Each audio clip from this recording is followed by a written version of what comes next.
আনাস ইবনু মালিক রাদিয়াল্লাহু তাআলা আনহু বলেন, রাসূল সাল্লাল্লাহু আলাইহি ওয়াসাল্লাম বলেছেন, লাউ তা'লামুনা মা আ'লামু, আমি যা জানি যদি তোমরা তা জানতে তাহলে বেশি বেশি কাঁদতে, কম কম হাসতে।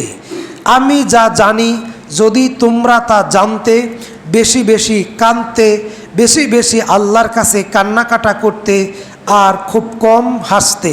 তিনি মুহাম্মদ সাল্লাল্লাহু আলাইহি ওয়াসাল্লাম বলেছেন, যে ব্যক্তি বেশি বেশি হাসে, দুনিয়া নিয়ে যে ব্যক্তি বেশি বেশি ডুবে থাকে, দুনিয়ায় যে ব্যক্তি বেশি খেল তামাশা করে, আড্ডা দেয়, অযথা কথাবার্তা বলে, তুমিতুল কলব, তার অন্তর মরে যায়। তুমিতুল কলব, তার অন্তর মরে যায়। তুমিতুল কলব, তার অন্তর মরে যায়।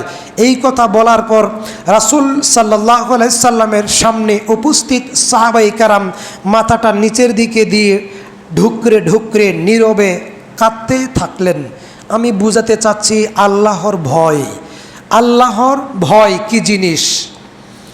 অত্র হাদিসটি রয়েছে সহিহ বুখারী, সহিহ তারগিব 4794 নম্বর হাদিস।